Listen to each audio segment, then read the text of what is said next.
नमस्कार, मैं Rana Yashwant news India पर आपका स्वागत करता हूं और आप देख रहे हैं आज का अर्धसत्य। लोकसभा में नेता विपक्ष राहुल गांधी ने आज बहुत तीखे तेवर दिखाए। संसद में राहुल ने सरकार पर देश बेचने तक के गंभीर आरोप लगाए। उन्होंने आरोप लगाया कि प्रधानमंत्री नरेंद्र मोदी ने अमेरिका के साथ ट्रेड डील के जरिए भारत को बेच दिया। सरकार ने अमेरिकी राष्ट्रपति ट्रंप के आगे सरेंडर कर दिया। अमेरिका से ट्रेड डील कर सरकार ने गरीब किसानों को कुचलने का रास्ता खोल दिया और लगभग 50 मिनट के भाषण में उन्होंने ट्रेड डील पर कई और गंभीर सवाल खड़ा किए। यह भी पूछा, क्या हमारे फैसले अब अमेरिका लेगा? क्या अमेरिका तय करेगा कि हम किससे तेल खरीदें, किससे नहीं? राहुल ने सरकार से पूछा कि क्या भारत को बेचने में कोई शर्म नहीं आई। राहुल के इन आरोपों पर पलटवार करने में सरकार ने देर नहीं की और केंद्रीय मंत्री किरण रिजिजू ने दो टूक कहा कि कोई माई का लाल पैदा नहीं हुआ जो भारत को बेच दे या खरीद सके। साथ ही किरण रिजिजू ने राहुल गांधी के आरोपों पर सबूत भी मांगे। इसके अलावा राहुल गांधी पर सदन को गुमराह करने का आरोप लगाकर किरण रिजिजू ने नेता विपक्ष के खिलाफ विशेषाधिकार हनन का नोटिस दाखिल करने की बात भी कही। अब सवाल यह है कि क्या राहुल गांधी ने जो आरोप लगाए उसके सबूत हैं या उसके सबूत दिखाए? प्रधानमंत्री नरेंद्र मोदी पर जो गंभीर आरोप मढ़े गए उसके सबूत देश के सामने क्या वे रखेंगे? आज इसी मुद्दे पर चर्चा है, क्योंकि संसद के भीतर आप जो कुछ भी कहते हैं, जो आरोप लगाते हैं, उसका प्रमाण होना चाहिए, क्योंकि माना जाता है कि संसद के भीतर जितनी भी बातें सांसदों के जरिए या सरकार के माध्यम से कही जाती हैं वो 100% सही हैं। इसीलिए उनको रेफर किया जाता है, उनको प्रमाण माना जाता है और वो जो रिकॉर्ड होता है उसको एक दस्तावेज़ के तौर पर इस्तेमाल किया जाता है। राहुल गांधी ने सरकार के ऊपर जो आरोप लगाए हैं और सरकार ने राहुल गांधी से उन आरोपों के बाबत जो सबूत मांगे हैं, अब लड़ाई संसद के भीतर यहाँ आ गई है। जाहिर है कि इस पर आगे मामला बढ़ेगा और चर्चा हमारी आज यही है कि सरकार ने जो अमेरिका के साथ ट्रेड डील किया है उस ट्रेड डील में क्या सरकार ने कोई घाटा हिंदुस्तान को दिया है? इस बीच में सबसे बड़ी बात मैं आपको बताना चाहता हूँ वो ये है कि ट्रंप की सरकार जो अमेरिका में है उसने जो ट्रेड डील है उसके तहत कई तरह के बदलाव किए हैं। उन बदलावों में पहला बदलाव ये है कि 500 अरब डॉलर का जो सामान अमेरिका का हिंदुस्तान खरीदेगा वो ज़रूरी नहीं है कि खरीदे, वो योजना के तहत है कि हिंदुस्तान को खरीदना चाहिए। और दूसरी बात ये कि खेती का भी सामान या खेती के उत्पाद भी भारत खरीदेगा, उस खेती को, कृषि को उसने उससे हटा दिया। यानी कि जो फ्रेमवर्क बना उसके बाद जो लिस्ट आई उस लिस्ट से यह दो बातें हटा दी गई। इसके इतर भी कई बातें हैं। यानी कि अमेरिका के भीतर नरेंद्र मोदी की सरकार का असर दिख रहा है और संसद के भीतर नेता विपक्ष कुछ और कह रहे हैं। असलियत क्या है ये जानने और समझने की हम कोशिश करेंगे। इसलिए मैं अपने मेहमानों को आपके सामने रखना चाहता हूँ। इन मेहमानों से बात करने के पहले और उनको आपके सामने रखने से पहले जो बयान है संसद के भीतर राहुल गांधी और किरण रिजिजू का, जो टकराव संसद के भीतर हुआ, उसको सुनाता हूं। You have sold India. Are you not ashamed of selling India? Do you have no shame of selling India? You have sold our mother, Bharat Mata. Do you have no shame? Speaker साहब, मैंने बोला जब चोक लगाते हैं दूसरे व्यक्ति की आंख में देखते हो तो डर दिखता है। सर, पीएम की आंख में डर दिखता है, दिख रहा है सर।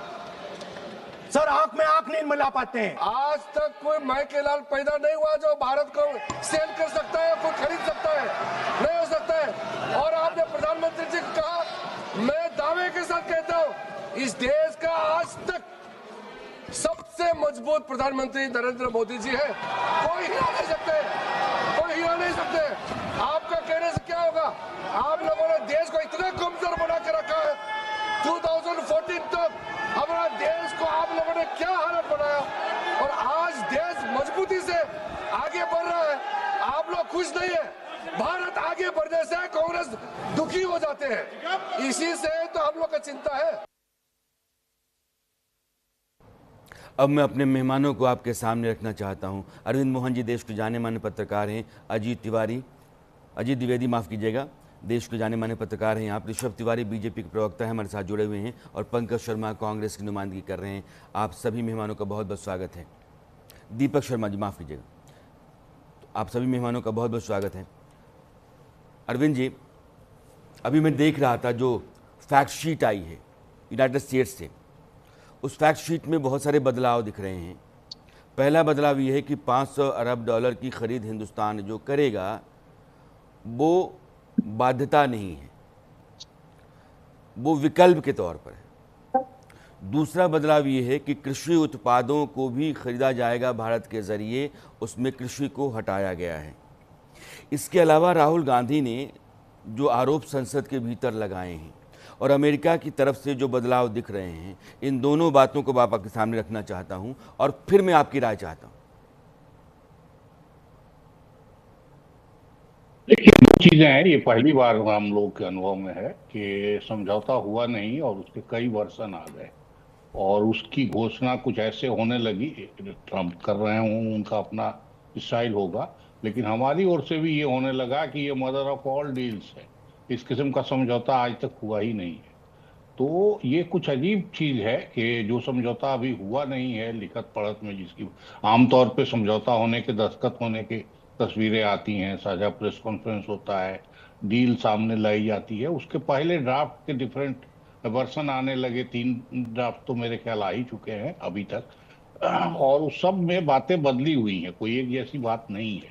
तो इसलिए ये इस समझौते को लेके इस तरह से सेलिब्रेट करना और इस तरह की बात करना, जबकि कुछ बातें बहुत बेसिक है कि 3% पे अगर पहले हमारा व्यापार होता था तो 18% पे आप लेके उसको इस तरह से क्यों सेलिब्रेट कर रहे हैं। तो उन चीजों को अभी मैं मानता हूं कि बहुत बारीकी में जाने की जरूरत नहीं है, क्योंकि बहुत सारी चीजें अभी इसमें घालमेल अभी होगा और हो रहा होगा, क्योंकि ये और ये अच्छी बात है कि हमारी तरफ से दबाव बन रहा है, सरकार की तरफ से दबाव बने अमेरिका पे, और सरकार पे विपक्ष की तरफ से और मीडिया की तरफ से, लोगों की तरफ से दबाव बने। क्योंकि हम लगातार देख रहे हैं डब्ल्यूटीओ की बातचीत जब से शुरू हुई है तब से इन सेक्टर्स को खोलने का दबाव हम पे लगातार है। और ये कमलनाथ हो या अरुण जेटली जी हो, जो कॉमर्स मिनिस्टर थे जिन्होंने डब्ल्यूटीओ की बातचीत में हमारे मुल्क को लीड किया था, उन सब ने इन दबावों को अनुभव किया और उन्होंने बल्कि इसके खिलाफ स्ट्रेटजी बनाई, गरीब देशों, कमजोर देशों को एकजुट करके इनके खिलाफ आवाज उठाई। और अगर अभी तक ये डब्ल्यूटीओ में नहीं आए थे इस तरह के सौदे, तो उसकी वजह ये थी कि भारत ने उसका काफी मजबूती से विरोध किया था। यूरोप और अमेरिका में खेती और पशुपालन की स्थिति जो है, उस हिसाब से हम उनके सामने टिकेंगे, इसकी स्थिति सब दिन से लग रहा था कि हम उसके सामने टिक नहीं सकते, क्योंकि जितनी सब्सिडी वो देते हैं, जितना उनके यहाँ रेट है, करेंसी का जो खेल है यहाँ से वहां के बीच में, उन सब में हमारा किसान कहाँ टिकेगा, ये मुश्किल था। तो दबाव बने, हाउस से बने, बाहर से बने, सरकार बनाए, ये अच्छी बात है और बेहतर डील नेगोशिएट किया जाए जी। लेकिन डील अभी फाइनल ना हो तब तक इस किस्म का शोर अमेरिका की तरफ से भी मचे और हमारी तरफ से भी कि deal of all, mother of all deals जैसा कुछ। अब मुझे अचानक याद आता है कि इसी किस्म का हंगामा अमेरिकी न्यूक्लियर डील के समय हमारे कांग्रेसी भाई लोग कर रहे थे कि दुनिया की सारी समस्या और हिंदुस्तान की सारी समस्या उस न्यूक्लियर डील से खत्म हो जाएगी। तो इस किस्म की चीजें पॉलिटिकल तो हो सकती हैं लेकिन वो व्यवहारिक और आर्थिक नहीं है। दीपक शर्मा, अरविंद जी जो कह रहे हैं, मोटे तौर पर इस बात से किसी भी आदमी की सहमति होगी कि जब डील ब्लैक एंड वाइट में नहीं है, जब डील का फ्रेमवर्क आया, उसके बाद एक फैक्ट शीट आई है, उस पर अलग अलग तरह के वर्जन भी हैं, सरकार ने भी कहीं भी वो दस्तावेज़ देखा कि ये हमने अमेरिका के साथ ट्रेड डील की है और उसके ये डिटेल्स हैं, डिटेल्स नहीं हैं, फैक्ट शीट है। और नेता विपक्ष होने के नाते एक जिम्मेदारी भरा ओहदा है। जब आप ये कहते हैं कि आपने पूरे हिंदुस्तान को अमेरिका के हाथों बेच दिया है, हिंदुस्तान की सरकार अमेरिका के आगे घुटनों के बल बैठ गई है, तो जाहिर है कि ये मैसेज ठीक नहीं जाता है। और ये किसी भी तरीके से अगर उसके फैक्ट नहीं आपने देखे हैं, आपके पास डिटेल्स नहीं हैं, तो कहना वाजिब नहीं है, जिम्मेदारी भरा काम नहीं है। देखिए, बात बड़ी स्पष्ट है कि इस मामले के ऊपर सरकार जो है वो अधिकृत तौर पर अपना वक्तव्य देकर क्यों नहीं सारी चीजों को स्पष्ट कर रही है। आज बजट सत्र से पहले, बजट पेश होने के बाद अगर आप डील जो है वो कर रहे हैं, तो मैं तो ये कहूँगा कि हमारा तो ये कहना है कि इनको जो है वो अब सप्लीमेंट्री बजट देना चाहिए और उसमें जो है वो ये सारी चीज़ें क्लियर होनी चाहिए। एक बात बड़ी स्पष्ट है, कहाँ 3% जो टैरिफ था उससे अब 18% टैरिफ के ऊपर अगर ये लोग इसका जो है वो खुशी मनाते हैं और मदर ऑफ ऑल डील्स कहते हैं। दीपक जी, तो मेरे सवाल का जवाब मुझे चाहिए। मैं कह रहा हूं कि जब ब्लैक एंड व्हाइट में आपके पास डिटेल्स नहीं है, डील्स नहीं है, तो नेता विपक्ष होने के नाते सदन में खड़ा होकर के आप कैसे कह सकते हैं कि आपने किसानों को बेच दिया, आपने पावर सेक्टर को बेच दिया, आपने देश को बेच दिया। ये ठीक वैसे ही जनरल नरवणे की किताब नरवणे कह रहे हैं कि पता नहीं मेरे बारे में स्टेटस क्या है, पब्लिशर कह रहा है कि हमने अभी तक पब्लिश नहीं किया है, राहुल गांधी के हाथ में किताब है और वो कहते हैं कि इसमें ये डिटेल्स है। सवाल ये है कि बहुत जिम्मेदारी भरा ओहदा होता है, क्या राहुल गांधी उस जिम्मेदारी को निभा रहे हैं? देखिए, हमारी तरफ से अगर बात है तो पहले इन्होंने उस डील के ये तायद कर रहे हैं, ये उस डील को सबसे बढ़िया डील इनके मंत्री कह रहे हैं, तो वो क्या हवा में कह रहे हैं? जब उन्होंने ये बात कही और उसके ऊपर जब उस डील के बारे में हमने प्रतिक्रिया दी, निसंदेह इसमें कोई दो राय नहीं है, राहुल गांधी जी ने बिल्कुल ठीक कहा है कि ये डील जो है ये हिंदुस्तान के हर नागरिक के अधिकारों को गिरवी रखने का काम है और इसमें कोई दो राय नहीं है। लेकिन एक तरफ ये अगर मंत्री इनके बयान दे रहे हैं, हम उनके बयानों को ये तो नहीं कह सकते कि नहीं अभी ये डील नहीं हुई है, कागज नहीं आए। जब मंत्री कह रहे हैं, इनके सांसद कह रहे हैं कि हमने जो है फिर डील मुझे कर दी है। ऋषभ को इसमें शामिल करना पड़ेगा। अजीत के पास चलने से पहले ऋषभ, ये जो आरोप हैं राहुल गांधी ने सदन के भीतर लगाए हैं और गंभीर आरोप हैं, खुल करके बोल रहे थे। यहाँ तक कि उन्होंने कहा कि अगर आपको ऑथेंटिकेट करवाने की ज़रूरत है तो मेरे हाथ में जो पेपर है यही ऑथेंटिकेशन है, कहिए तो मैं स्पीकर को भी दे सकता हूँ। तो वो जो खम ठोक करके सदन के भीतर कह रहे हैं कि आपकी सरकार ने देश को बेच दिया है, और अभी दीपक जी भी वही कमोवेश बात कह रहे हैं, आपकी पार्टी, आपकी सरकार। देखिए सर, सबसे पहले धन्यवाद चर्चा में आमंत्रित करने के लिए। राहुल गांधी ने आज सदन में एक वक्तव्य को और रखा और वो वक्तव्य था ग्रिप एंड चोक्ड। और उनको याद दिला देता हूं, बेशक देश की जनता ने ग्रिप करके कांग्रेस की राजनीति को चोट करने का काम किया है। दिक्कत क्या है राहुल गांधी के साथ? 95 इलेक्शन के हारने के बाद भी वो रिसर्च करते नहीं, पढ़ते नहीं, लिखते नहीं और इस ख्वाब में अभी तक जी रहे हैं कि देश में गांधी परिवार का बपौती जागीर है। वो नहीं है साहब, उन्हें पढ़ना पड़ेगा और जब पढ़ते हैं तब उन्हें समझ में आएगा कि ये बायलैटरल ट्रेड डील हुआ क्या है। और हमारे जो कांग्रेस के प्रवक्ता हैं वो भी शायद मिस कर गए, पढ़े नहीं और शायद उन्हें पता नहीं कि जो वाणिज्य मंत्री हैं पीयूष गोयल जी ने सार्वजनिक तौर पे कई मीडिया चैनल को इंटरव्यू दिया और उनके सोशल मीडिया प्लेटफॉर्म पे ट्रेड डील के कॉपी पिंड है, उसके महत्वपूर्ण पॉइंट जाइए पढ़िए और उसको पॉइंट वाइज समझिए। लेकिन दिक्कत क्या है कि देश को गुमराह करना है। पहले नारा लेकर आए चौकीदार चोर है, पूरा देश चौकीदार बनकर मजबूती से जवाब दिया। दूसरा नारा लेके आए वोट चोर गद्दी छोड़, देश की जनता ने कहा राहुल गांधी बिहार छोड़। अब ये नारा लेके आए कि बेच दिया बेच दिया। भाई साहब, आपने कांग्रेस की अस्मिता को बेच दिया और कुछ दिन बाद कांग्रेस के कार्यकर्ता कहेंगे राहुल गांधी कांग्रेस छोड़, और ये तय है सर। आइए ना डिस्कस करते हैं ट्रेड डील पे। क्या इस पे पॉइंट आउट पे डिस्कशन नहीं होना चाहिए? जो जीबीसी और बीटीए दोनों के बीच का तालमेल नहीं बैठेगा, लेकिन इस पे डिस्कस नहीं करेंगे। पीयूष गोयल जी ने स्पष्ट कहा है कि भाई साहब उसमें जो एग्रीकल्चर के हैं उनको आउटलाइन किया गया है, लेकिन ये मानेंगे नहीं। तीसरी बात, जो हमारे सेक्रेटरी मिस्त्री जी ने, उन्होंने भी एक्सटर्नल अफेयर्स जो मिनिस्टर है उनके चेयरमैन शशि थरूर है, उनके पास भी रिपोर्ट सबमिट की है, वहां पढ़ेंगे नहीं। अगर दूसरे देश का कोई एक नागरिक या कोई एक अधिकारी कुछ बोल दे तो उसको मान बैठते हैं। कहने का विषय यह है कि राहुल गांधी को ना तो कांग्रेस के अंदर सीरियस कोई ले रहा है, ना देश सीरियस लेगा। कब तक झूठ बोलेंगे साहब? नए नए एजेंडे लेकर आते हैं। ऑथेंटिकेट क्या होता है? कल दिन मैं ये पेपर लेकर आ जाऊं, कोई प्रूफ नहीं है, हालांकि ये तो ऑथेंटिकेट पेपर है मेरा गवर्नमेंट ऑफ इंडिया का बजट पे से जो पार्लियामेंट में कोट किया गया है, लेकिन कल दिन मैं इसमें लिख दूं राणा यशवंत जी ने ऋषभ तिवारी को मर्डर की धमकी दी है और मैं आके कह दूं कि चैनल पे, हां भाई साहब मैं कह रहा हूं आपको मानना पड़ेगा। ऋषभ तिवारी कौन होता है? राजा हरिश्चंद्र। यह जानना चाहता है देश का युवा, जानना चाहता है देश का एक एक नागरिक कि कुछ भी आपका मन में आएगा, आएंगे आप बोलकर निकल जाएंगे। ऑथेंटिकेट करना पड़ेगा, क्योंकि यह देश लोकतंत्र की खूबसूरती से चलता है साहब। गांधी परिवार जो डिसाइड करेगा उससे नहीं चलेगा। अजीत, ये बहुत इंपॉर्टेंट ट्रेड डील माना जा रहा है, क्योंकि यूरोपियन यूनियन के साथ जो डील हुई, गवर्नमेंट ने कहा कि ये मदर फॉर डील्स है, लेकिन सरकार लगातार अमेरिका के साथ अपने व्यापारिक रिश्तों को बेहतर करने और समझौता करवाने के लिए कोशिश करती रही। आखिरकार वो अपने अंतिम पड़ाव पे आ गया है। मार्च में यह डील लॉक कर दी जाएगी। जो फैक्ट शीट और फ्रेमवर्क है, मोटे तौर पर आज सदन में राहुल गांधी ने सवाल उठाया है और पीयूष गोयल की तरफ से बार बार अलग अलग मीडिया चैनल्स पर और अलग प्लेटफॉर्म्स पर जो बात रखी जा रही है। अरविंद जी की इस बात से मैं बहुत सहमत हूं कि देश के भीतर एक दबाव सरकार के ऊपर होना चाहिए, लेकिन वो भटकाने, बरगलाने, भरमाने वाला दबाव नहीं होना चाहिए। और देश हित में हर सरकारें काम करती है, नागरिक मान करके चलता है कि वो उनकी गिरवी नहीं रख सकती है। यह जो पूरी डील है और अभी विवाद है, राहुल गांधी सवाल किए हैं, उस पर मैं अब आपकी राय जानना चाहता हूँ।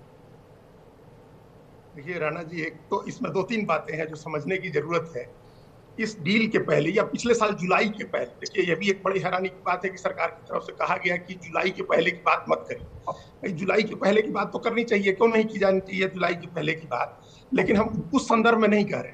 जुलाई 2025 के पहले अमेरिका के साथ भारत का जो व्यापार था वो ट्रेड सरप्लस था भारत के पक्ष में, और बहुत अच्छे से भारत के पक्ष में था। मतलब बड़ा अंतर था। हम लोग लगभग 4 लाख करोड़ रुपए का सामान खरीदते थे अमेरिका से, और अमेरिका को 7 लाख करोड़ रुपए से ज्यादा का सामान बेचते थे। 3 लाख करोड़ से ज्यादा का अंतर था। एक बड़ा ट्रेड सरप्लस था भारत और अमेरिका के व्यापार में। और ये और कई देशों के साथ, अमेरिका लगभग हर देश के साथ डेफिसिट में था उसका ट्रेड अमेरिका। उसी समय ट्रंप ने कहा था कि हम अब दुनिया के सारे देशों के साथ व्यापार करके घाटा उठाते रहे हैं, अब हम घाटा नहीं उठाएंगे, अमेरिका मुनाफा कमाएगा दुनिया भर के देशों के साथ व्यापार करके। ये बड़ा स्पष्ट कहा उन्होंने। और उसके बाद उन्होंने 25% रेसिप्रोकल टैक्स लगाया और 25% टैरिफ लगाया उन्होंने जुर्माने का, रूस की वजह से, जो हटा दिया उन्होंने। और जो रेसिप्रोकल टैरिफ था, जिसको जैसे को तैसा टैरिफ हम लोग कहते हैं, उसको 25 से घटा करके 18% कर दिया। तो एक तो ये बात मान के हम लोग चले कि अमेरिका पहले जो घाटा उठाता था, यह डील जो है उसका घाटा कम करने वाली। इसमें कोई संदेह नहीं है कि ये डील अमेरिका का घाटा, व्यापार घाटा घटाने वाली डील है। तो जब अमेरिका का व्यापार घाटा घटेगा तो जाहिर है कि हम लोग का जो ट्रेड सरप्लस था वो कम होगा। जब ये सारा खेल तो इसी बात का है ना कि हमारा ट्रेड सरप्लस जो था अमेरिका से वो कम होगा। अभी पहले की तरह हम सरप्लस ट्रेड अमेरिका के साथ नहीं करने जा रहे हैं, और दूसरा कोई देश नहीं करने जा रहे हैं। एक बात ये है। दूसरी बात, अमेरिका के राष्ट्रपति ने हर देश के ऊपर इसी तरह से रेसिप्रोकल टैक्स लगाया, और जिससे भी ट्रेड डील की उसके यहाँ टैक्स कम कर दिया। इसीलिए जब कोई ये कहता है हम लोगों के यहाँ कि हमारे नेशनल सिक्योरिटी एडवाइजर गए और उन्होंने दबाव दिया तो ये ट्रेड डील हो गई, ये कहा हम लोगों के यहाँ, मतलब ब्लूमबर्ग की रिपोर्ट कोट की गई, और वाणिज्य मंत्री ने कहा कि भारत के प्रधानमंत्री की ऐसी दोस्ती है कि उस दोस्ती की वजह से इतना बढ़िया डील हो सका। तो ये कोई ऐसी बात नहीं है। देखिए, अभी कई कंट्री हैं जिनका हमारे से कम टैरिफ है। ब्रिटेन के साथ 10% टैरिफ है, यूरोपीय यूनियन के साथ 15% टैरिफ है, कई और जापान के साथ 15% टैरिफ है, और बाकी जो वियतनाम है, इंडोनेशिया है, बांग्लादेश है, सबका हमारे आसपास का टैरिफ है 18-19%, 20%। तो ये सब देशों को उन्होंने पहले बढ़ाया, फिर कम करके कुछ उन्होंने ट्रेड डील कर ली सबसे। तो ये हमारा 140 करोड़ का बाजार है, तो उनको ट्रेड डील करनी थी हमसे। तो ये कोई बहुत ऐसा अनोखा डील नहीं हो गया, कोई ऐसी बड़ी अनोखी बात नहीं हो गई, हमारे फायदे की कोई ऐसी बात नहीं हो। तो ये दूसरी बात। अब तीसरी बात, जिस फ्रेमवर्क की बात और फैक्टशीट की बात हो रही है, इस पर कैसे यकीन किया जाएगा? रोज अभी हम लोग अभी जस्ट मना रहे थे। आप याद करिए राणा जी कि अभी जिस दिन ये फ्रेमवर्क की बात है, जिस दिन फ्रेमवर्क आया उस दिन 8%, 9%, 10% कपड़ों के शेयर बढ़ गए शेयर मार्केट में, और कल अचानक ट्रंप ने बांग्लादेश के साथ 0 टैरिफ की डील कर ली तो गिर गए 8%, 10% मार्केट गिर गया। तो हम लोग अभी क्या इसमें सेलिब्रेट करने की, अभी कोई ऐसी सेलिब्रेट करने की बात नहीं है। अभी सब बहुत फ्लूइड सिचुएशन है। वो डील हो जाए, हम लोग साइन कर लें, और उसके बाद भी कोई गारंटी नहीं है कि ट्रंप उस पर कायम रहेंगे। उन्होंने ऐसी डील की थी साउथ कोरिया के साथ राणा जी, और साउथ कोरिया के साथ उन्होंने डील करने के बाद अचानक एक दिन कहा कि साउथ कोरिया उस डील की शर्तों का पालन नहीं कर रहा है, इसलिए हम उसके ऊपर 25% टैरिफ लगा रहे हैं। और लगा दिया, जब वो मित्र देश है साउथ कोरिया उनका, उसके ऊपर 25% टैरिफ लगा दिया। तो ट्रंप जिस अपने अपने अपने अपने विम्स एंड फैंसीज में जिस तरह से डिसीजन करते हैं, जिस तरह से टैरिफ लगाते घटाते हैं, जिस तरह से डील करते हैं, जिस तरह से फैक्ट शीट बदलते हैं, अभी उसमें कुछ भी हम लोगों को सेलिब्रेट करने की जरूरत नहीं। खाली ये कोशिश होनी चाहिए है कि हमारे किसानों का, हमारे डेटा सेंटर का, हमारी एनर्जी सिक्योरिटी का वो ध्यान रखा जाए, हम लोग कहीं कॉम्प्रोमाइज करते ना लगे कि अब रूस से तेल नहीं खरीदेंगे, अमेरिका वेनेजुएला से खरीदेंगे। तो ऐसी चीजें नहीं होनी चाहिए। हमको अपनी एनर्जी सिक्योरिटी के हिसाब से, अपने एग्रीकल्चर की सिक्योरिटी के हिसाब से, अपने खाद्यान्न की सुरक्षा के हिसाब से हमको समझौता करना चाहिए, उस पर और उस एकदम शर्तों के साथ करना चाहिए। ये नहीं हो कि ट्रंप फिर बीच में बदल दें और हमारे ऊपर टैरिफ लगा दें, ऐसा नहीं होना चाहिए। ठीक, ऋषभ। सर, दो बातें समझने की आवश्यकता है। पहला कि हम उन पार्टियों में से हैं जो ना जीत पे तो उत्साहित होते हैं और ना हार पे निराश होते हैं। रिसर्च और एनालिसिस हम हमेशा करते हैं। तो मैं इस बात पे कंक्लूड करके बता रहा हूं। पहली बात तो ये हमें देखना है कि स्ट्रेट डील में पॉइंट वाइज है क्या। जो डिफेंस सेक्टर के लिए अमेरिका हमसे डील कर रहा है उस पर 0% टैरिफ है। और दूसरी बात, एग्रीकल्चर सेक्टर से आउटलाइन किया गया है। तीसरी बात, जीबीसी का तालमेल। और सबसे इंपॉर्टेंट विषय यह है कि कंडीशनल प्रायोरिटीज को भी इसमें डिक्लाइन किया गया है, जिसको हमें स्वीकारने की आवश्यकता है। और एक बात मैं स्पष्ट कह रहा हूं साहब कि अगर इसके टाइम फ्रेम पे देखते हैं, और टाइम फ्रेम ये विषय नहीं है कि उत्साहित हो रहे हैं, सेलिब्रेट क्यों कर रहे हैं, विषय ये है कि विपक्ष सामने आकर झूठ क्या बोल रहा है। जो विषय पीयूष गोयल जी के द्वारा रखा गया कि आप पढ़िए कि इस ट्रेड डील में लिखा क्या गया है, आप पढ़ने के बजाय देश को गुमराह करें कि किसान का हक छीन लिया। कहां से छीन लिया गया हक, मुझे बता दें। क्या पहले सेब नहीं आता था भारत में? क्या पहले नहीं वहां से हम इंपोर्ट करते थे? क्या यहां से एक्सपोर्ट नहीं हो रहा ट्वाइस?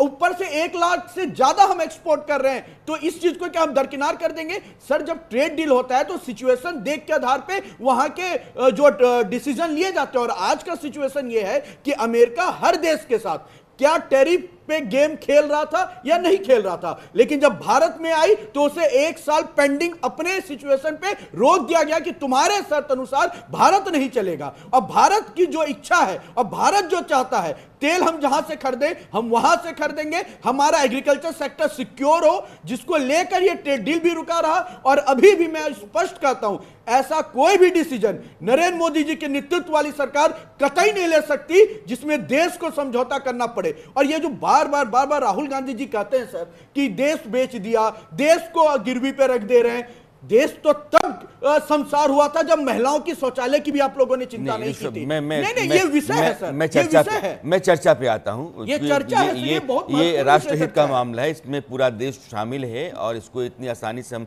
नहीं ले सकते हैं और इसको भटका नहीं सकते हैं। 4-5 सवाल मेरे हैं। जो अजीत ने कहा 80 बिलियन डॉलर से ज़्यादा हमारा एक्सपोर्ट रहा है, 40 बिलियन डॉलर के आसपास इम्पोर्ट रहा है, 40 बिलियन डॉलर से ज़्यादा हमारा अमेरिका के लिए ट्रेड डेफिसिट रहा है, हमारा ट्रेड सरप्लस रहा है। 40 बिलियन डॉलर की आशंका है कि वो मेरा जो फायदा था वो कम होगा, हाँ या ना? सर, मैं आपको एक बात बता रहा हूं, आप तो रिसर्च भी मैं बता रहा हूं। 3-4 सवाल मैं पूछना चाहता हूं, ये देश को जानना है। मैं राहुल गांधी जो आरोप लगा रहे हैं, मैं मानता हूं कि उस सिरे से रद्द किया जा सकता है। मैं मानता हूं कि पूरी तरीके से जब तक आपके पास ब्लैक एंड व्हाइट में पूरी डील नहीं है, आप कुछ भी कहने की हालत में नहीं है।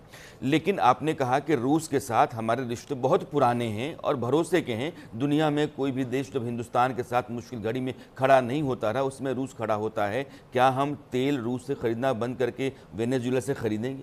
क्या सरकार ने ऐसा ऑफिशियल स्टेटमेंट दिया? मैं राहुल गांधी के आरोपों पर आपसे जवाब मैं तो वही कहा सर, उनके आरोप कल दिन वो आरोप लगाएंगे कि मैंने कहा ना, कल दिन वो आरोप लगाएंगे कि राणा यशवंत जी ने उन्हें धमकी दी है। तो इसका क्या करे सर? नाबोध बालक की बातों पे कितना डिस्कशन करता रहेगा देश? और वो है, देखिए बात बड़ी स्पष्ट है। नहीं, आप इनसे एक काउंटर क्वेश्चन पूछिए सर, एक काउंटर क्वेश्चन कि जो जीडीपी की काउंटिंग होती है उसमें भारत में 50% एक्सपेंडिचर एक्सपोर्ट ट्रेडिंग पे रहता है, जिसके काउंट पे जीडीपी का जो इकोनॉमिक ग्रोथ को हम देखते हैं। क्या उस पे नहीं इसका असर पड़ेगा? पूछिए जरा इनसे। इस पर सवाल है कांग्रेस के हमारे प्रवक्ता से इनकी बातों को सुन रहा हूँ, विषय से विषयांतर होने पे जब बात आई तब मैं बीच में इनके कह रहा हूँ। क्या मुझे इजाजत है बोलने की? जी बोले दीपक जी।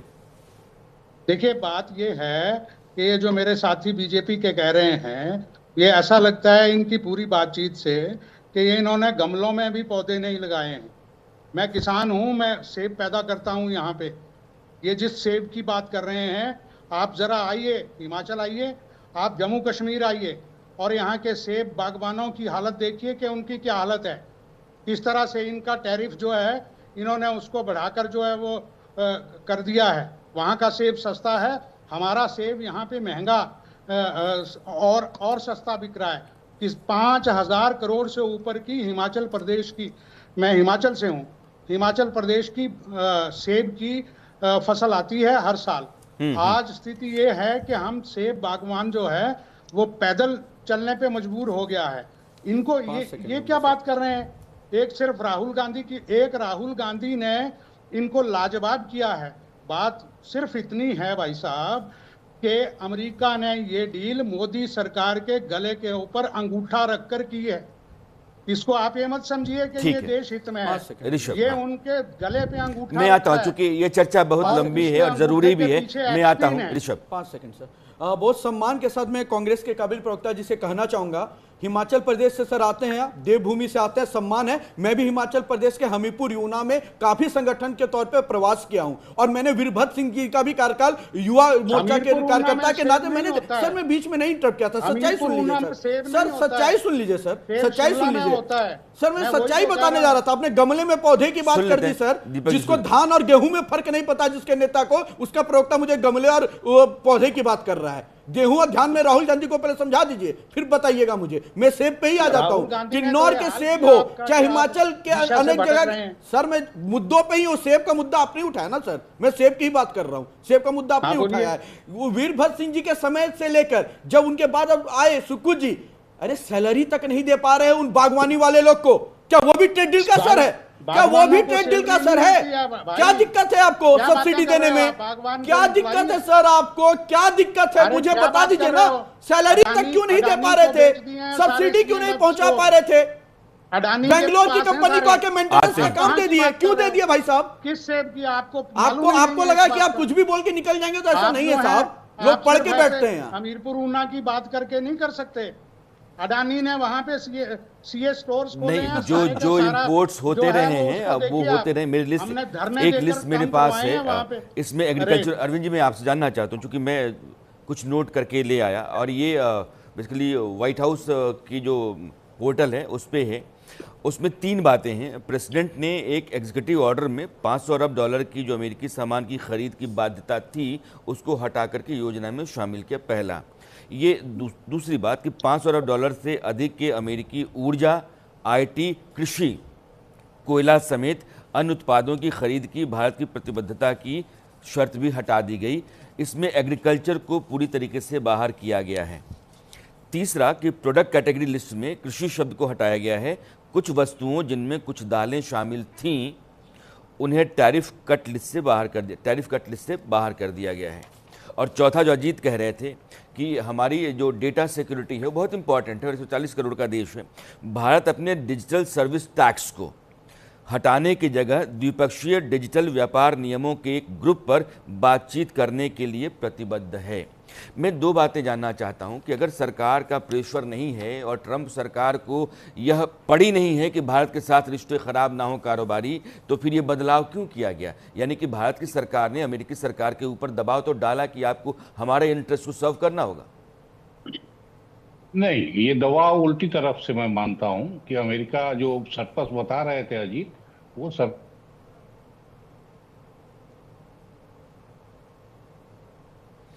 अरविंद जी का नेटवर्क अभी ऑफ है। अजीत, यही सवाल मैं आपसे पूछना चाहता हूं जो मैंने उससे पूछा। उन्होंने आते ही हार्ले डेविडसन अच्छा, पिछले टर्म में, तो उनको ये चीजें अखर रही थी कि क्यों सस्ता दिया जा रहा है। और एक जो दूसरी बात अजीत ने कही और मुझे लगता है कि उसमें जोड़ने की जरूरत है, वो ये है कि अमेरिका से हमारा जो व्यापार होता है उसमें डिफेंस के सौदे शामिल नहीं होते हैं।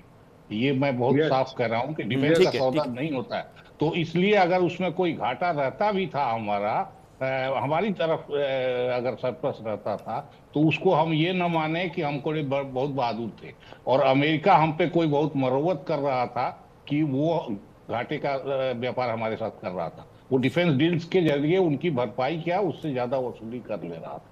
तो इस स्थिति को स्पष्ट में, और अभी जो लिस्ट आई है, मैं असल में उस लिस्ट को लेके, एक तो डाटा वाली बात बहुत महत्वपूर्ण है, लेकिन उससे भी ज्यादा जो बात कही जा रही है और वो है कि लाल ज्वार, उसके बाद आपको सोयाबीन तेल, उसके बाद आपको इन सब चीजों का सौदा, मक्का, इनकी बात बहुत, दाल, ये बहुत साफ शामिल किए गए हैं। और एक लाइन आखिर में लिखा हुआ है कि अन्य एग्रीकल्चर प्रोड्यूस, आप उस उसका जवाब लाइन दीजिए।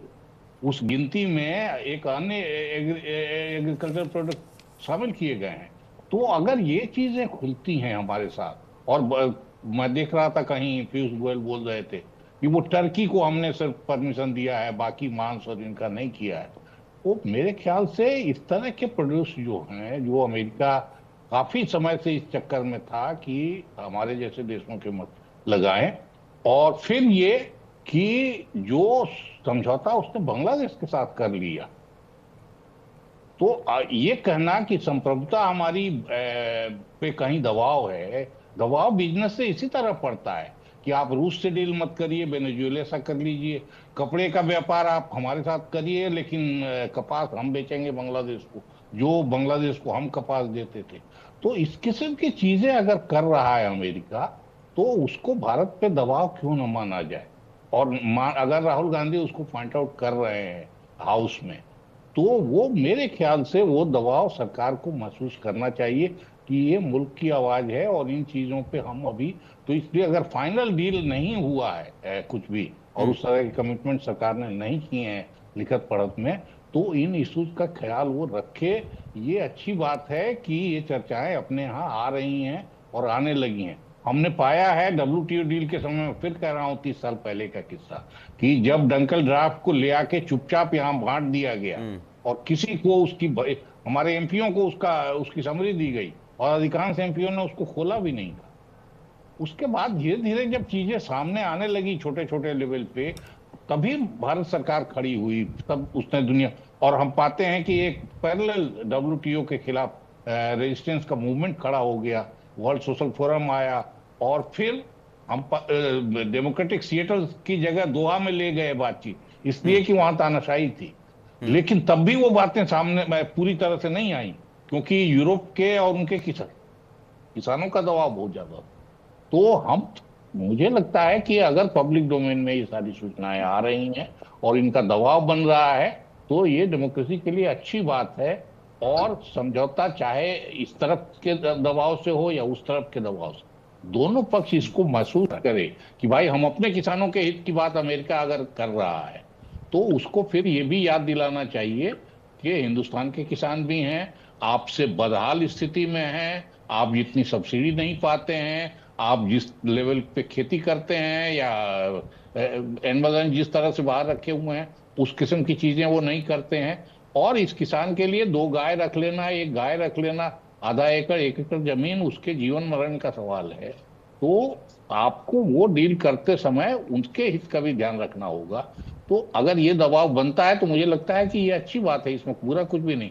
लेकिन सौदे जिस किस्म के सामने दिखाई दे रहे हैं, उनमें खतरे हैं, उनमें दोनों चीजों के खतरे हैं, बिजनेस के नुकसान के भी और नेशनल सॉवरेनिटी के भी। कि अगर आप दूर से डील मत करिए, वेनेजुएला से करिए और बांग्लादेश को हम ही कपास देंगे, आप नहीं देंगे, और बांग्लादेश से डील में 0 कपड़े अप्रैल के एक्सपोर्ट पर 0 टैक्स कर दिया जाता है, तो इसमें कोई और अब प्रभावित नहीं होगा, हम प्रभावित होना, क्योंकि बांग्लादेश को कॉटन हम देते थे, सूत हम देते थे। जब भी राष्ट्रहित के मामले होते हैं, और खास करके ये जो डील है, इंडो यूएस डील, ये ट्रेड डील हिंदुस्तान के कारोबार, हिंदुस्तान के व्यापार, हिंदुस्तान के किसान को बहुत हद तक प्रभावित करती है। और कोई भी सरकार जो हिंदुस्तान में होगी, वो चाहती है कि अपने राष्ट्रहित को पहले सुरक्षित किया जाए। अमेरिका के साथ अगर नरेंद्र मोदी की सरकार ने 8 महीने तक कोई समझौता नहीं किया, बातचीत चलती रही, तो बातचीत लगातार चलते रहने और समझौते तक पहुँचने के पीछे यही है कि हम अपने वेस्टेड इंटरेस्ट को सेव करें, अमेरिका के दबाव में बहुत हद तक ना आ पाएँ। ये जो हमारे पास ट्रेड सरप्लस है, बहुत हद तक कम हो सकता है। लेकिन 2-3 सवाल जो इस चर्चा में आए, जो अरविंद जी भी कह रहे हैं और अजीत भी कह रहे हैं, ये खुल करके चर्चा होनी चाहिए। हम किसी सरकार के पक्ष में या किसी विपक्षी दल के हक में नहीं खड़े हैं, लेकिन हम हिंदुस्तान के हक में ज़रूर हैं, और हिंदुस्तान के हितों के ऊपर तनिक भी आँच आती है किसी डील से, तो आवाज़ उठनी चाहिए, बात होनी चाहिए। बात ही किसी तरह से कोई रास्ता देती है। अजीत, अभी जो 2 बात कह रहे थे आप, बांग्लादेश के साथ जैसे आप 0 टैरिफ करते हैं, क्योंकि पहले 19%, तो मैं ये उम्मीद कर रहा था कि 18% मेरे पास है, तो खास करके जेम्स ज्वेलरी और टेक्सटाइल, इसमें इंडिया को एज रहेगा अमेरिकी बाजार में। या श्रीलंका पर जो टैरिफ है वो हिंदुस्तान से कहीं ज़्यादा है, पाकिस्तान पर कहीं ज़्यादा है। तो साउथ एशियन कंट्रीज़ का जो माल अमेरिकी बाज़ार में जाता है उस माल पर हिंदुस्तान को एज रहेगा, तो अमेरिका का बाज़ार उसके पास आसानी से उपलब्ध रहेगा। लेकिन जैसे ही वियतनाम सारा समर्थन, वियतनाम को भी याद करिए। हाँ, वियतनाम भी। लेकिन जैसे ही जीरो टैरिफ बांग्लादेश आता है, हिंदुस्तान के टेक्सटाइल इंडस्ट्री को, जेम्स ज्वेलरी को, अपरेल्स को नुकसान हो जाता है। यह जो सरकार है अमेरिका की, चूंकि वो बहुत ही, आप ठीक कह रहे हो कि विम्स से काम कर रही है और कहीं कुछ भी कर रही है, उसको लगता है कि अमेरिका दुनिया भर को चला रहा है। हिंदुस्तान की सरकार को, मैं राहुल गांधी के बयान को फिर दरकिनार कर रहा हूँ, क्योंकि अभी ये समझौता हाथ में नहीं है, ब्लैक एंड वाइट नहीं है, वो जो कुछ भी कह रहे हैं वो जिम्मेदारी भरा बयान नहीं है। फिर भी देश के हर जिम्मेदार नागरिक को इस डील में घुस करके, उसको पढ़ करके और चर्चा में आना चाहिए। यह भारत के जो खेती के हित हैं खास करके, क्योंकि हमारा किसान छोटी जोत का है, कमज़ोर संसाधन का है, और डेयरी है। डेयरी तो मैं अलग करता हूँ, खेती को लेकर के आपकी अपनी चिंता क्या है, क्योंकि ऋषभ से बात करना चाहते हैं।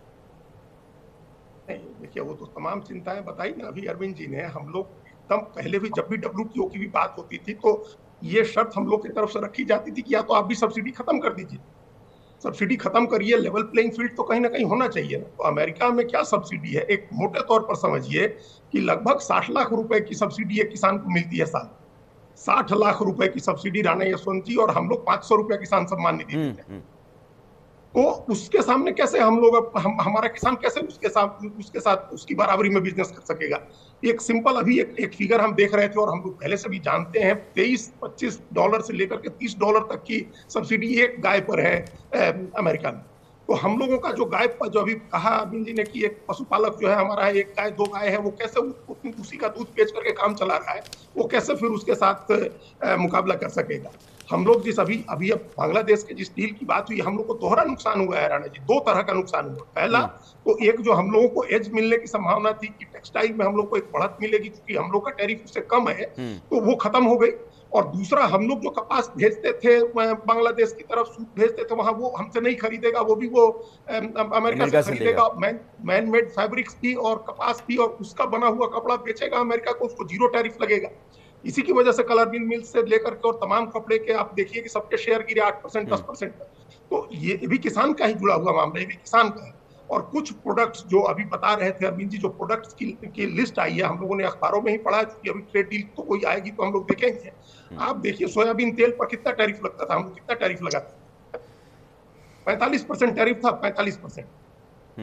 सोयाबीन के तेल पर 45% टैरिफ था, कहीं कहीं 35% था, और वो जीरो हो गया। हम तो अखबारों में जो फिगर आए हैं और उसको रिफ्यूट नहीं किया सरकार ने, और ये सही फिगर है, हम आपको जो बता रहे हैं। आप वॉलनट पर क्या हम लोग टैरिफ लेते थे, वॉलनट पर आना जी, हम लोगों के यहाँ जो सेल वाला वॉलनट आता है उस पर 100% टैरिफ था, और जो सेल में से निकाला हुआ वॉलनट आता है उस पर 120% टैरिफ, वो जीरो होगी। जो बादाम होता है, जो बादाम हर घर में आजकल लोग खाने लगे हैं, सेल वाले बादाम पर हम लोग 40 रुपए किलो के करीब उस पर लगता था टैरिफ, और 120 रुपए किलो निकाल करके जो बिकता था बादाम उस पर लगता था, वो भी जीरो हो गया। तो इस, अच्छा ये जो अभी बता रहे थे अरविंद जी, जो ड्राई डिस्टिलर्स ग्रेन है, ड्राई डिस्टिलर ग्रेन जिसको लेकर के यहाँ इतनी चर्चा हो रही है, उसको तो परमिट किया है ना हम लोगों ने, DDG जिसको बोल रहे हैं, तो ये हम लोगों के किसानों के ऊपर ही तो आएगा। तो इस तरह के कई प्रोडक्ट लिस्ट में आप देखेंगे तो ऐसे प्रोडक्ट्स हैं जिनके ऊपर हम लोग टैरिफ कम कर रहे हैं, जिनके लिए हम अपना बाजार खोल रहे हैं, जिनको ले आ रहे हैं। हालांकि अभी अब उसको हम अभी इसको ये भी माने कि अभी ऐसी संभावना है लाने की, हम ये भी कहें फाइनल ट्रेड डील में क्या होगा, ये चीजें होंगी कि नहीं होगी, ये हम नहीं कह रहे हैं। लेकिन हो तो जो अरविंद जी कह रहे हैं उस हिसाब से अगर हमारी बात सुनी जा रही है, आपकी बात सुनी जा रही है, या सदन में नेता विपक्ष बोल रहे हैं उनकी बात सुनी जा रही है, और उसका कोई दबाव सरकार महसूस कर रही है, तो वो दबाव आगे वो ट्रांसफर करे। अमेरिका के जो ट्रेड रिप्रेजेंटेटिव है जेमिसन ग्रियर, जिनके साथ बात हो रही है अभी, जिन्होंने बांग्लादेश के साथ ट्रेड डील फाइनल किया, तो जेमिसन ग्रियर तक बात पहुंचे, उनके स्कॉट बेसेंट जो उनके वित्त मंत्री हैं उन तक बात पहुंचे, उनके वाणिज्य मंत्री तक बात पहुंचे, हमारे वाणिज्य मंत्री बात करें। हाउस अभी चल रहा है राणा जी, हाउस को कॉन्फिडेंस मिले। एक तो इस पर उनके खिलाफ भी, एक वाणिज्य मंत्री के खिलाफ भी एक विशेषाधिकार का नोटिस हुआ है, क्योंकि उन्होंने पहली प्रेस कॉन्फ्रेंस बाहर की, इस ट्रेड डील की घोषणा बाहर हुई थी हाउस के बाहर, जबकि सदन अभी चल रहा है। सदन जब चल रहा हो, किसी भी नीतिगत घोषणा किसी भी नीतिगत मुद्दे पर बाहर घोषणा नहीं हो सकती है, तो उसके लिए विशेषाधिकार का नोटिस दिया गया है।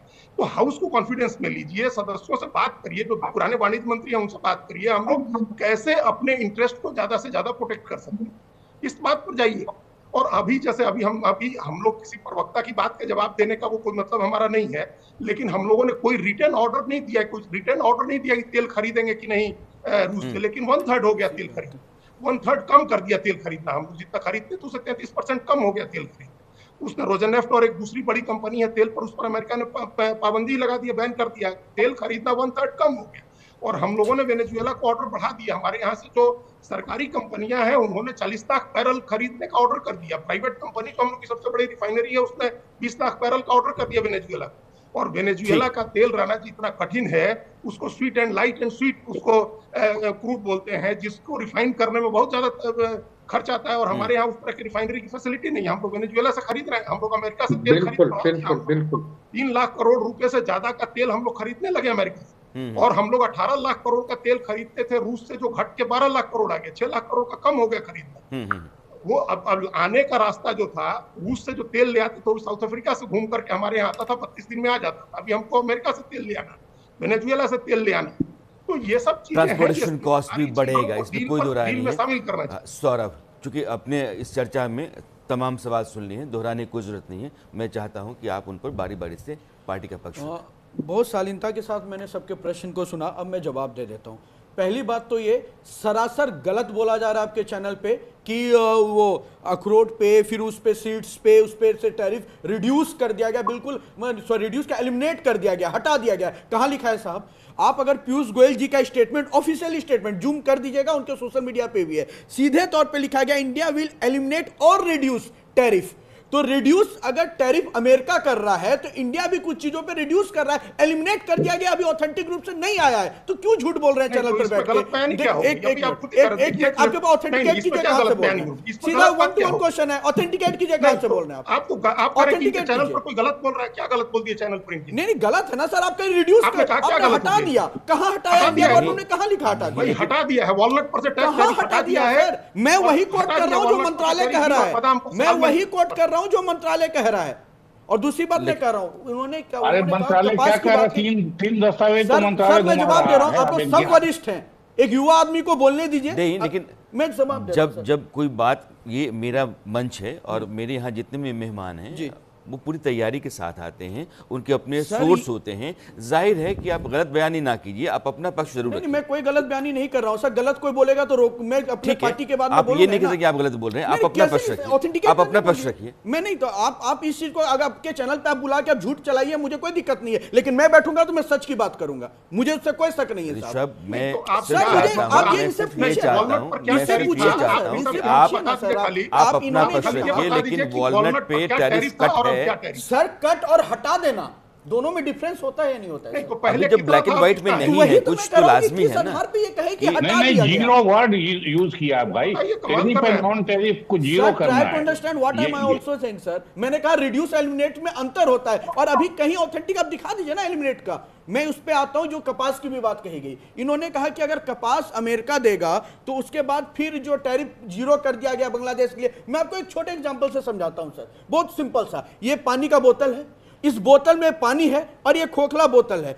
इनके कहने के अनुसार है कि अमेरिका पहले पानी बेचेगा बांग्लादेश को, उसके बाद बांग्लादेश इस पानी में बोतल में भरेगा और ये जीरो टैक्स पे भेज देगा अमेरिका को। अरे भाई साहब, इतना बेवकूफी वाला अगर कोई डील बांग्लादेश कर रहा है तो भारत इतना बेवकूफ नहीं है कि पहले अमेरिका का कोई प्रोडक्ट हम खरीदें और उसी के प्रोडक्ट को फिर हम जीरो टैरिफ में बेचें। तो भैया ऐसा कौन सा बुद्धिमानी वाला डील बांग्लादेश किया है, जरा समझा दें मुझे यहाँ के वरिष्ठ पत्रकार और प्रवक्ता महोदय। कहने का विषय यह है कि भारत की ट्रेड डील पे डिस्कशन होना चाहिए, बेशक होना चाहिए। और मैं किसान की भी आंकड़े देता हूं, 2024 से 2025 जो बजट एलोकेशन था 1,11,776 शिक्षा प्लस 1,54,000 किसी पे था, उसको बढ़कर अब किया है, इस पे बात कीजिए। और जो कह रहे किसान की स्थिति क्या है, वहां दिया जाता है 60 लाख, हमें दिया जाता है 500। 2014 से पहले तो हजारों दिया जाता था, 2014 से पहले ग्रीन कार्ड योजना थी, 2014 से पहले ड्रोन दीदी योजना थी,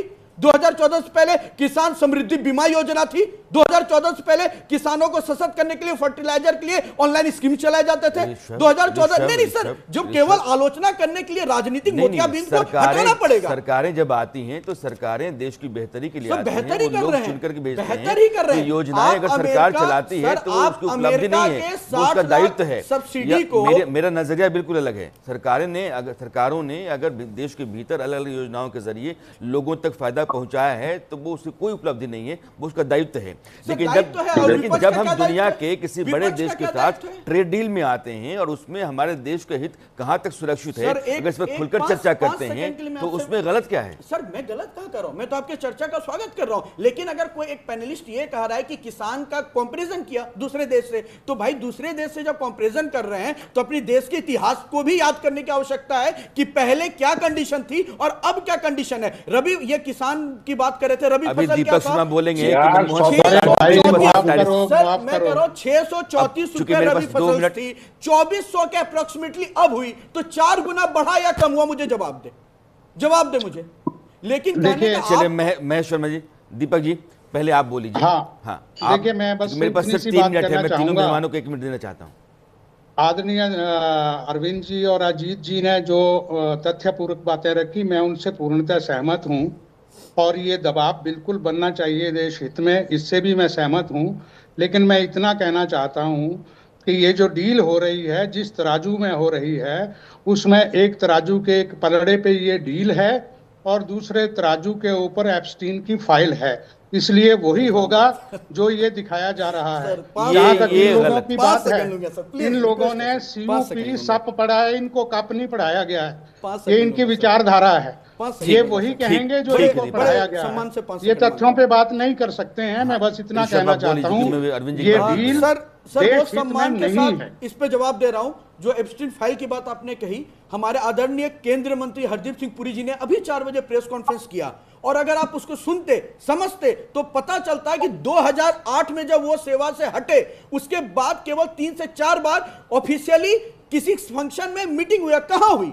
वो IPI means international peace institution, जिसके अंतर्गत एक सामाजिक दृष्टिकोण से लोग मिलते हैं, और मिलने के बाद जो लिंक्डइन के फाउंडर थे, उनका नाम इथेन शायद ऐसे नाम है, रीडिन में मिस करो ना, उनके फाउंडर के साथ उन्होंने केवल ये मेल साझा किया था कि हमारे देश में अनेक संभावनाएं हैं जिसपे आके आप अपनी टेक्नोलॉजी को इंप्रूव कर सकते हैं। तो उसमें क्या दिक्कत? फाइल्स पे नहीं जाना चाहता हूं, वो एक निजीजा मामला है, उसमें मुझे लगता है कि चीजें चल रही हिंदुस्तान को लेकर के, उसमें सच्चाई कुछ भी नहीं है। लेकिन अरविंद जी 1 मिनट आपके पास है, मैं अजीत के पास जाना चाहूंगा।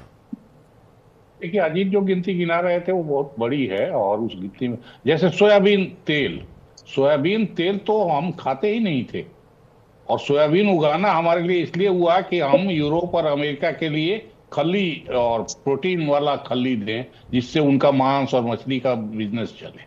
अब वो तेल हमको वापस भेजना चाहते हैं, जो तेल वो खाते नहीं। उनके यहाँ पर कैपिटा तेल का कंजम्पशन हमसे कई गुना ज्यादा है, हमारे यहाँ तेल का कंजम्पशन कम है। लेकिन अब वो हमको जबरदस्ती 40% कम करके हमारे यहाँ, तो इस तरह के प्रोड्यूस दबाव हमारे पर चिंता है, लाजमी इस तरह के सवाल उठने चाहिए। लेकिन अब अगर इस सौदे से अगर वो हो जाता है तो ये चिंताजनक बात है। अजीत नहीं, अब कई बातें हो गई, अब तो काफी लंबा फिर जवाब देना हो जाएगा, उसका कोई मतलब नहीं है उस तरह के उतने सारे जवाब देना। हमने आपको उस रिपोर्ट की कॉपी भेज दी है राणा जी आपके व्हाट्सएप में, उसको आप भी पढ़िएगा, और ऋषभ जी को भी आपका आपके पास नंबर होगा उनको भेजिएगा, वो पढ़ेंगे। ये तमाम चीजें हम लोग 2014 के पहले क्या होता था, उसके पहले क्या होता था पता नहीं। आपने 2014 के पहले हमको, अरविंद जी को लड़ते देखा है कि हम लोग तब भी देश हित में सरकार के फैसलों को लेकर के सवाल उठाते थे, और इसी तरह के सवाल उठाते थे। आज हम लोग बात इस बात की कर रहे हैं कि अभी जो सौदा हो रहा है उसमें हमारे किसान को, हमारी एनर्जी सिक्योरिटी को, उसको कितना नुकसान हो सकता है, या हमारा कुछ फायदा हो सकता है या नहीं हो सकता है। अगर हम जो बात उठा रहे हैं इस पर सरकार आगे बढ़ के कोई काम करती है, और अभी फाइनल ट्रेड डील जिसको कहा जा रहा है कि मार्च में होगा, मार्च में साइन होगा, उस समय तक अभी समय है। उस समय तक भारत के हितों को सरकार इस ट्रेड डील के जरिए कितना सुरक्षित रखती है, ये जानना जरूरी है। बांग्लादेश ने अपने नुकसान का उसने जरूर एक ट्रेड डील किया है, लेकिन हम ये सिर्फ कह रहे हैं कि उसने अपने नुकसान का जो नुकसान का मकसद हिंदुस्तान को चोट देना है। अगर आप पूरे ट्रेड डील को देखें बांग्लादेश का, तो उसका पर्पस ये है कम से कम हिंदुस्तान का बाजार जो है कपड़े का, वो दुनिया के बाजार में, अमेरिका के बाजार में ना जा सके, चाहे अपना जितना बिगड़ जाए। तो मोटे तौर पर ये देश का मामला है, और देश के मामले पर जब इस तरह की डील्स होती हैं जिन पर नज़र देश की रहती है, तो जाहिर है खुल करके बात होनी चाहिए। सरकार को लेकर के एक राय हमेशा रहती है कि सरकारें जो भी होती हैं हिंदुस्तान की, नरेंद्र मोदी खास करके, वो हिंदुस्तान के हितों, खास करके किसानों और जो डेयरी से जुड़े लोग हैं उनके हितों को किसी भी तरीके से गिरवी रख करके कोई भी समझौता नहीं कर सकती है। जब तक यह समझौता पूरी तरीके से ब्लैक एंड वाइट में नहीं आता है, तब तक देश में चर्चा जारी रहनी चाहिए, दबाव सरकार के ऊपर, और सरकार भी देश हित में लगातार काम करती हुई दिख रही है और लगातार उसके बयान अपनी तरफ उसकी तरफ से आ रहे हैं। तो यह चर्चा हमारी यही है, लेकिन जब जब भी इसमें फेरबदल और बदलाव होते रहेंगे, इस मामले पर हम फिर चर्चा में शामिल होते रहेंगे। फिलहाल आप सबों का बहुत बहुत शुक्रिया, और अब धन्यवाद। वक्त हो चला है एक छोटे से ब्रेक का। न्यूज़ इंडिया पर आप बने रहिएगा, 9 बजे मेरी आपकी मुलाकात फिर होती है न्यूज़ मास्टर में। तब तक देखते रहिए आप न्यूज़ इंडिया। नमस्कार।